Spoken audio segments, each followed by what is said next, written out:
Ça y est les amis, elle est là.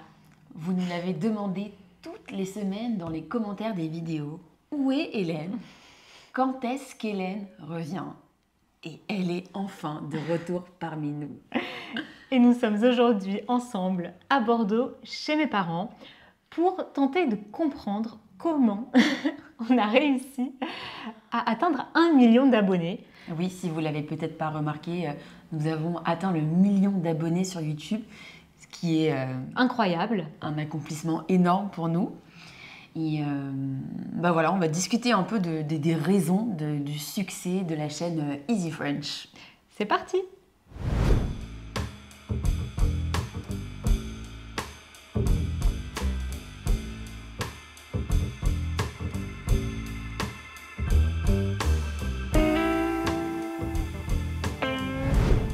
Alors Judith, à ton avis, qu'est-ce qui nous a permis d'atteindre 1 million d'abonnés sur YouTube? Alors déjà, ça peut sembler un peu simple ou basique, mais on fait quelque chose qu'on aime faire. C'est vrai, et au début on avait vraiment une passion qui nous a permis, je pense, de ne pas compter nos heures de travail, d'être vraiment motivés tout le temps, malgré la charge de travail, et malgré le fait qu'au début, ça nous rapportait aucun argent. C'est vrai. Au début, c'était un passe-temps, Ouais. on dirait un hobby, Ouais. mais on avait quand même en tête que peut-être, si on lâchait rien, on pourrait à un moment en faire notre métier. En tout cas, on a cru en cette possibilité, et je pense que ça a participé aussi au fait que ça a fini par marcher, parce qu'on n'a pas vraiment douté. En tout cas, moi, je ne me souviens pas d'avoir douté. Dans un coin de ma tête, il y avait quand même l'idée, ok, maintenant, on ne gagne pas d'argent, mais un jour, on en gagnera, et un jour, ce sera notre activité principale. Et ce qui nous a permis de ne pas douter, c'est aussi d'être bien entouré et d'avoir des modèles. Donc on a vu que c'était possible, notamment pour Easy German. C'est eux qui nous ont un peu portés au début. Je ne sais pas si tu te souviens, mais moi, c'est des souvenirs qui me sont vraiment restés. Les premières rencontres avec Carrie et avec Janusz d'Easy German, c'était magique pour nous. On était fans déjà de base du concept allemand. Donc les rencontrer pour nous, c'était dingue. Et puis avoir la chance de faire ce qu'ils font, c'était presque pas croyable. Et donc on était portés par ça aussi.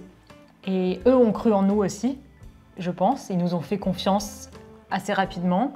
Ils nous ont aidés, ils nous ont montré plein de choses. On n'était pas professionnels en termes de vidéo, de montage. Moi, j'avais un peu de connaissances dans l'enseignement du français parce que j'étais étudiante pour devenir prof de français pour les étrangers. Mais pour tout ce qui était technique, on n'avait pas de connaissances. Et c'est eux qui nous ont montré les choses et qui nous ont donné aussi confiance en nous, aidé à avoir confiance en nous, avant qu'on puisse s'entourer des bonnes personnes qui font encore mieux les travaux techniques que nous. C'était une grande aide, un grand soutien et aussi une source de motivation, un modèle, comme tu as dit, qui nous a permis de ne pas lâcher. À part Easy Languages, qui nous a beaucoup aidés, qu'est-ce qui nous a permis d'en arriver là? Peut-être des choses qui sont propres à nous? Propres à nous, parce que moi je pensais justement avec un peu d'humilité. Il y a des choses qui justement ne sont pas en lien avec nous, mais avec la langue française qui est appréciée, qui est reconnue comme vraiment belle dans le monde entier, que beaucoup de gens veulent apprendre. La culture française aussi, qui intrigue, qui attire beaucoup. Donc ça, c'est des choses, on doit bien le reconnaître, qui ont beaucoup aidé au progrès de la chaîne Easy French. Oui, et puis le fait qu'on montre principalement Paris, c'est une ville qui attire chaque année énormément de touristes et donc que les gens ont plaisir à voir parce que déjà cette ville est magnifique et ça les inspire, ça leur donne l'impression de voyager peut-être. Donc clairement, ça nous aide de pouvoir filmer du contenu dans une ville aussi belle. Même si les gens aiment aussi la diversité, Oui. Ils aiment bien voir autre chose que Paris. Avoir Paris comme cœur de notre chaîne, c'est sans doute un avantage. Et alors, à quoi tu pensais, toi, comme argument propre à nous? Alors, je pense que nous deux, même si ça s'exprime peut-être pas de la même manière, on est toutes les deux assez perfectionnistes. On a toutes les deux vraiment à cœur de faire les choses de manière vraiment poussée, de toujours essayer de faire mieux, de pas seulement faire bien, mais de faire mieux, de faire plus, de se renouveler, de ne pas rester sur nos acquis, de continuer à s'inspirer de tout ce qu'on peut trouver en ligne, de tout ce qu'on aime écouter, tout ce qu'on aime voir. Et on veut toujours que ce soit génial. On veut toujours dire « Waouh, on est fiers de ce qu'on a fait, ça nous plaît, c'est le contenu qu'on voudrait voir, nous, si on apprenait le français. » Ça contribue quand même, je pense, à proposer toujours des choses de qualité. Dans les sous-titres qu'on propose, on essaye toujours qu'ils soient le plus parfait possible, que ça colle le plus possible à ce que les gens disent, à ce que la traduction soit la plus naturelle. Ça prend un temps fou. Dans les exercices que tu fais, je sais que tu y passes un temps fou. C'est-à-dire qu'à chaque semaine, chaque vidéo, tu réalises des exercices en rapport avec le contenu qu'on propose. Et à chaque fois, tu trouves des nouvelles idées pour que les exercices soient le plus ludiques possible. Et efficaces, qui permettent de comprendre le contenu, mais aussi de le mettre en pratique, de le mémoriser.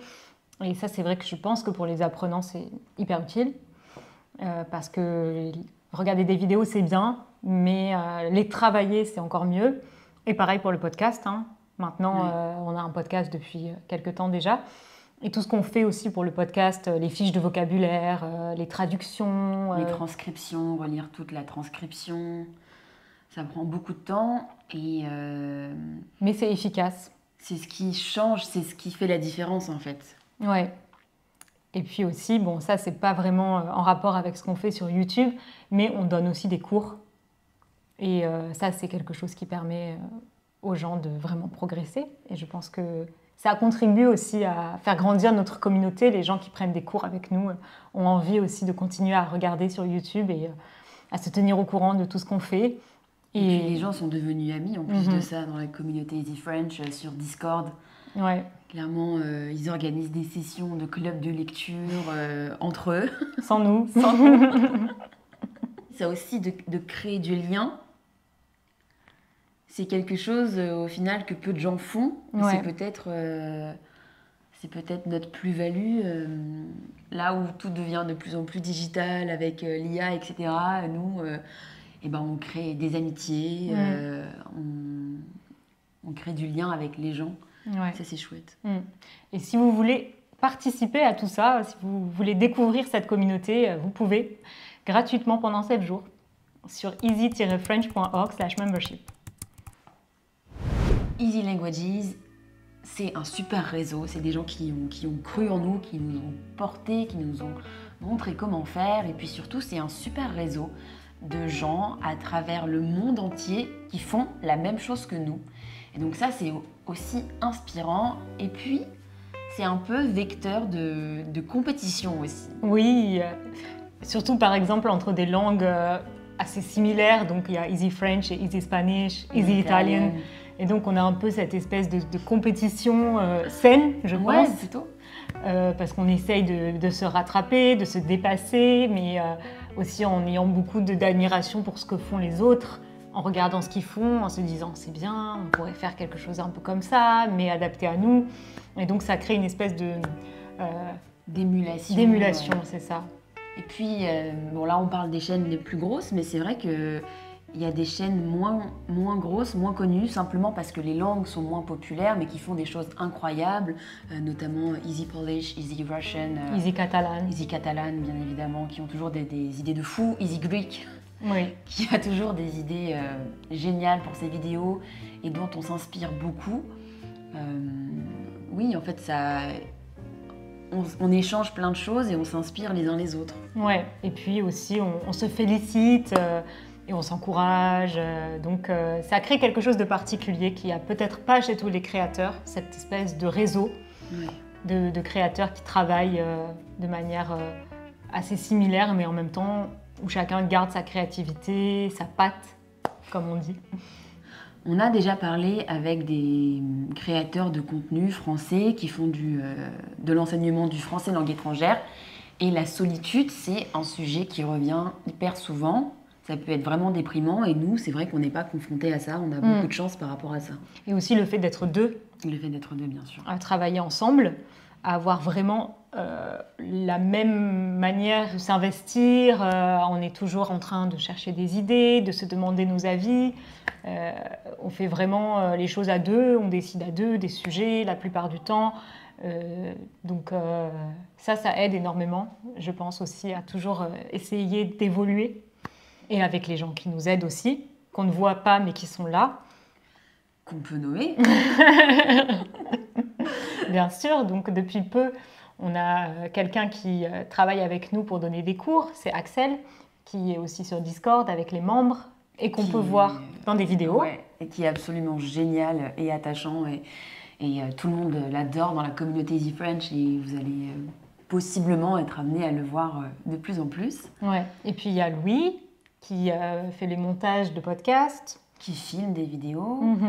Et puis on a 2 monteurs vidéo incroyables à qui on doit beaucoup, Alan et Jeanne, vraiment, merci pour ce que vous faites.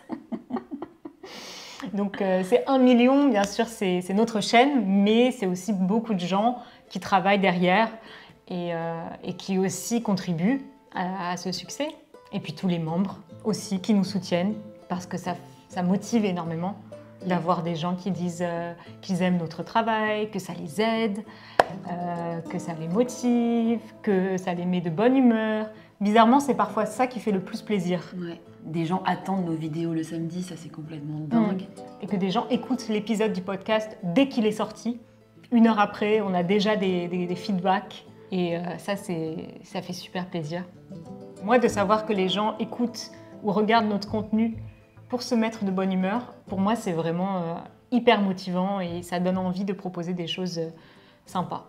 Je pense qu'au début, j'avais l'impression d'avoir quelque chose à prouver à moi-même, mais aussi un peu aux autres. Et j'avais envie de prouver que c'était possible de faire un travail comme celui-ci et d'en vivre, parce que c'était une question qu'on me posait beaucoup au début. Est-ce que tu arrives à en vivre ? Ou alors parfois, mais est-ce que c'est un vrai travail ? C'est quoi ton vrai travail ? Et donc, je pense qu'il y avait un peu l'envie de montrer que oui, c'est un vrai travail, oui, on peut en vivre, et c'est pas forcément niais ou naïf d'imaginer qu'on peut vivre de ça. Il y a encore des gens pour qui ce qu'on fait semble être un hobby. Oui. Qui nous demandent oui, mais à côté, qu'est-ce que vous faites ? Ouais. Et donc c'est vrai que ça nous booste aussi, ça nous donne envie de grossir encore plus pour prouver qu'en partant de rien, bah oui, on a pu créer une entreprise, on a pu vivre de ce métier qui encore pour plein de gens est quelque chose de très flou et obscur. Et de pas très sérieux. Ouais, de pas très sérieux surtout. Et oui, je pense qu'on a encore envie de grossir pour être encore plus prise au sérieux. Surtout en étant des femmes aussi, je pense qu'on est peut-être parfois moins prises au sérieux dans ce qu'on fait. Aussi dans le domaine des langues, qui est parfois un domaine pris comme tu disais, un hobby, quelque chose d'un peu secondaire, alors que ça peut être un vrai travail en fait. Quand les gens nous arrêtent dans la rue du monde entier pour nous dire qu'ils regardent nos vidéos, qu'ils aiment ce qu'on fait, que ça les aide. Certains nous disent qu'ils ont vraiment appris le français avec quasiment qu'avec nos vidéos. Enfin, c'est complètement dingue. Les gens qui nous envoient des messages qu'on peut diffuser dans le podcast, toutes ces voix. C'est vrai, quasiment toutes les semaines, on a un message d'un auditeur à diffuser. Enfin, je veux dire, c'est fou. Tu te rends compte, depuis le temps qu'on fait ce podcast, on a toujours un message à diffuser de gens absolument géniaux qui nous partagent des morceaux de vie, des anecdotes, qui nous parlent de leur parcours d'apprentissage du français, qui sont souvent hyper inspirants. Ouais. Et c'est souvent des gens plus âgés que nous, qui ont déjà eu plein de vies, plein d'expériences, et qui trouvent comme ça, dans notre chaîne, dans ce qu'on fait, un peu de douceur aussi, quoi, un peu une petite bulle un peu chouette. Merci à toutes les personnes qui s'abonnent à notre chaîne pour faire grandir cette communauté, à toutes les personnes, comme on le disait, qui prennent le temps d'écrire des commentaires sur les vidéos. À 95%, les gens sont incroyablement bienveillants et encourageants. Donc merci à vous tous qui nous regardez et qui nous soutenez chaque semaine. Merci beaucoup les amis d'avoir regardé cet épisode.